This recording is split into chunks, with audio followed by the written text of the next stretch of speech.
And he goes, you know, I've actually given up 2 weeks with my friends who are coming here 2 weeks' time, doing exactly the same thing.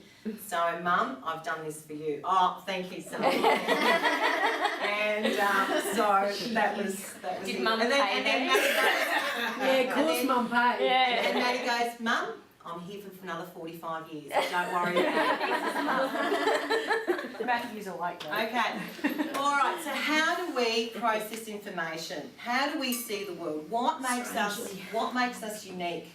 What is it that, you know, when we see a particular thing, we see it from a different perspective? Okay? It's our perception. You know, how do we see it differently? Why does this happen? All right. So what happens every second is we are bombarded by 2 billion bits of information coming at us, at our brain.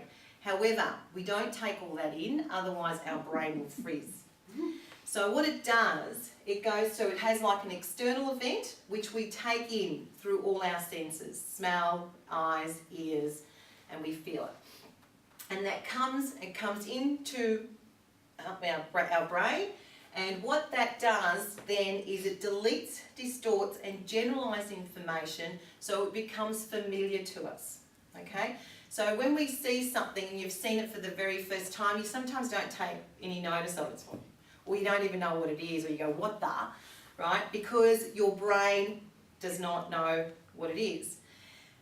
Or, you know, you see something, it's like, that looks like, that sounds very similar too. The first time I got, landed in England, it was like, oh wow, this reminds me of Tasmania. Or it's actually Tasmania's reproduction of England. But that was my reference point. So what we do is throughout our period of time, our living and our experiences, we take in information and we store it.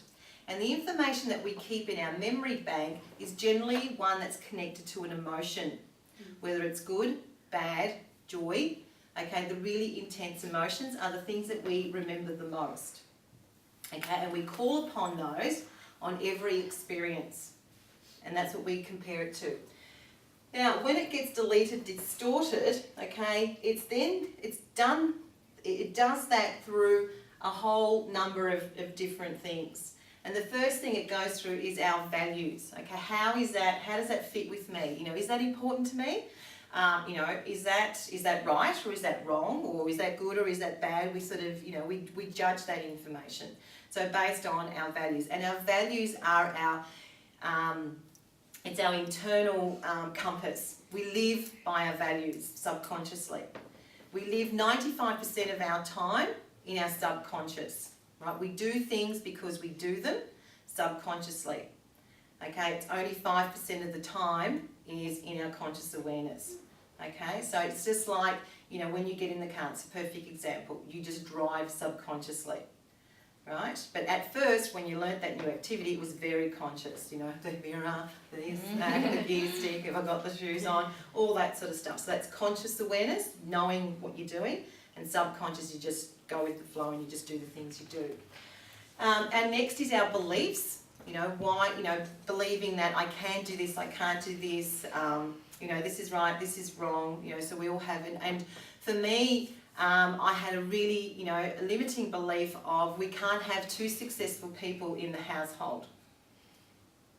And so therefore I was not a great businesswoman. So it wasn't until I discovered that that was one of my limiting beliefs, that it was sabotaging. I've done I've done lots of different businesses. I've created, wind cheaters and, makeup. I'm also a qualified beautician, Amway, Nutrimics, Avon, a whole lot of things. And what would happen was every time I got really good and business would go, I'd go, oh no, hang on a minute, I've been out twice this week. Oh no, I can't possibly do that because I've got to be there for my kids and da-da-da-da-da-da-da-da-da. And so what you do, and so what you do is you sabotage your success. Yeah. Because it's keeping me with my belief, can't possibly have 2 successful people in the household. And so my husband was the one that, got the lift, and he was the one that was seen as successful, and I was the good subservient wife looking after the kids, but really desperately wanting to get out there and do my own thing. So, there's beliefs. Then there's our meta programs, which is our personality. So, you know, we all have, you know, there's 4 basic personality to the very, that's the sort of the very general. We have 4 basic personality profiles. However, we have all of those in different percentages. All of those behaviours in different percentages. And that's what makes us unique, based on our experiences and our upbringings. And What are those for? Okay, so generally, there's the socialiser. Okay, so a socialiser is one who's very extroverted, people connected, is very inspiring. Yeah, let's get it together. Come on, let's party. Very out there. Look at me, look at me. Okay, and the next one is a driver. So a person who's a driver is very goal orientated, about outcome, the bottom line, very focused, loves change, could be quite bossy, and can be seen as not very emotional. Then we've got the but people, extroverted. Okay, then on the other side, so they're right-brained. Okay, they generally think with their dominant right brain. The left brain is the analyser, and they're generally very into detail, very analytical, very data-driven, not a risk taker. It's got to check out every single possible reason why it won't work before they will try and you know, take a risk. And then you've got the other introvert, who is I call them the relator, and they're the working ants. They're really so if something's crooked, it's all got to be, you know, straight. They're very anal. It's got to be done. They love their stationery, everything. They make the perfect secretary because they're very well organised. They're very orderly. Everything's got to have a system. Not great with change, you know, but they're also into people, making sure that everyone's great. You know, they're a fantastic host, and they could also be seen as very gullible and a yes person, and they get trotted on, and they don't speak up for themselves. Okay, so we have all of those, you know, personality profiles, and we move into them based on our, you know, where we're at and what we're doing. However, if you're working in an area where, say for example, you can guess what I am, you know, the socialiser, and if I'm working in an analytical job where I'm, you know, attention to detail, doing the books and stuff, I can do it. However, if you were to keep me there after 2 weeks, I'll go nuts. Okay, because it's really out of your comfort zone and you're really trying hard to fit into that profile. Same with that person who's got to connect and be emotional and, you know, yeah, rah, rah, rah. So if you've got a boss who's there, you'll find it really, really hard, you know, being a motivator and a socialiser and stuff. Okay, so, and generally we marry the opposite, okay?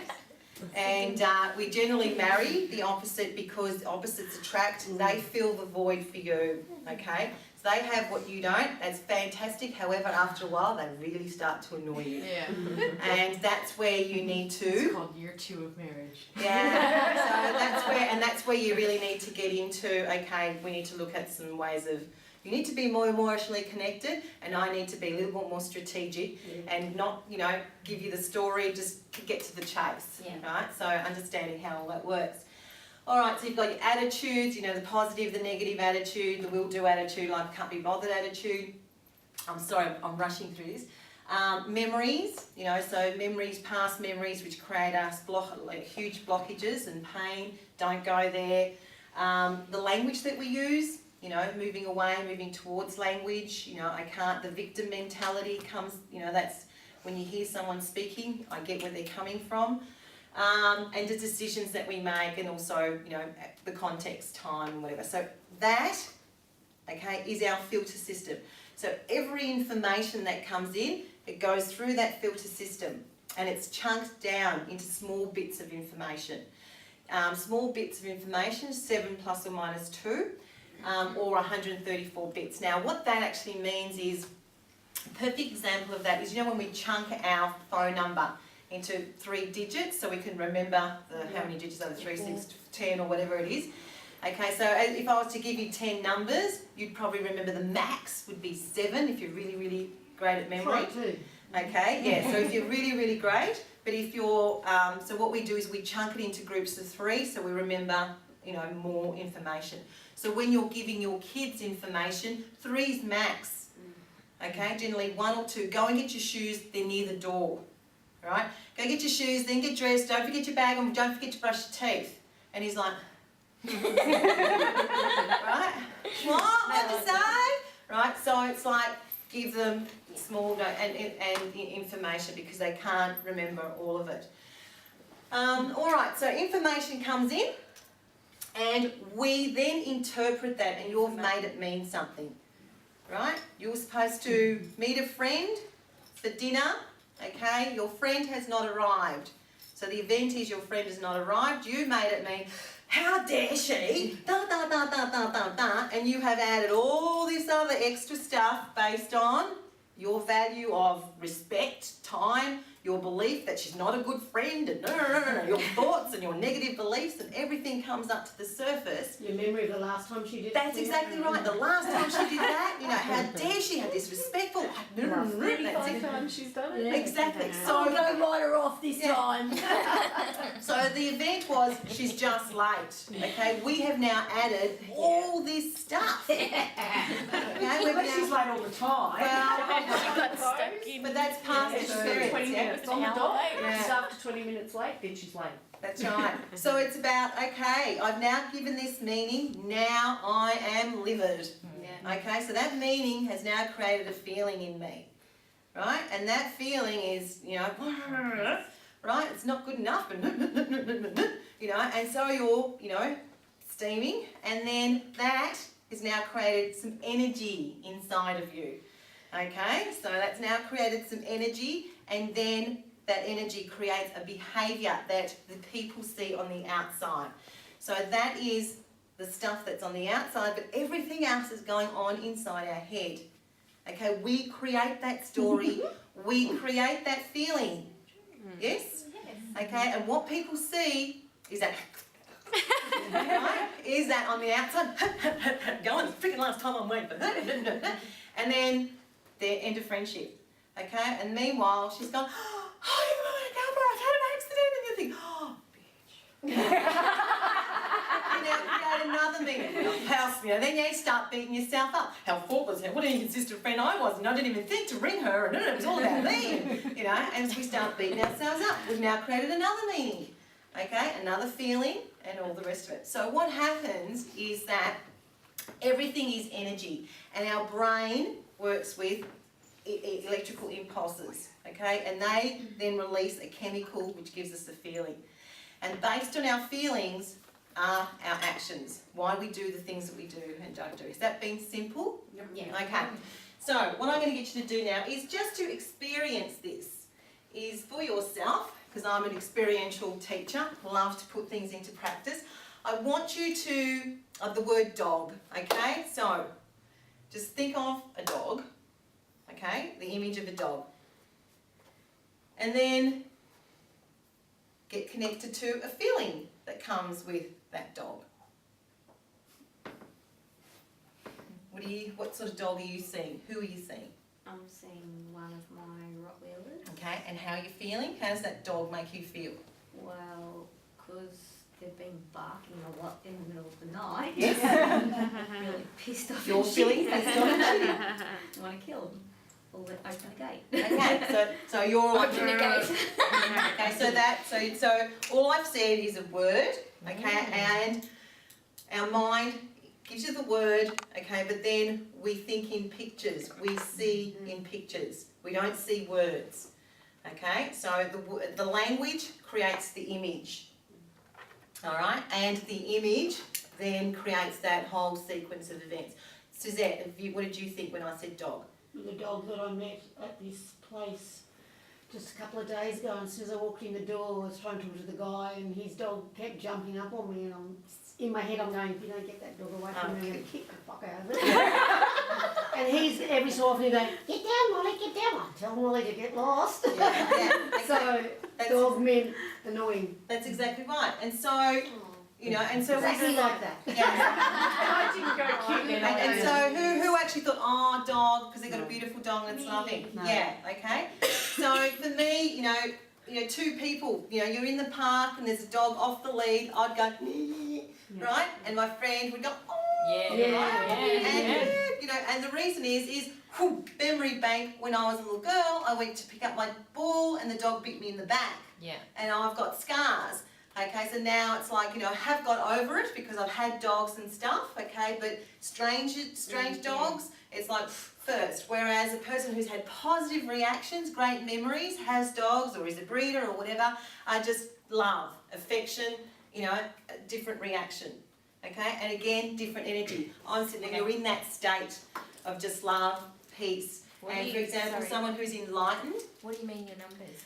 Well, it's a Wattage. It's a wattage, Right. it's an energy rating. Yep. You have Sorry, an energy I wrote rating. it. So when you're in a space of love, Yeah. okay, You have good juju.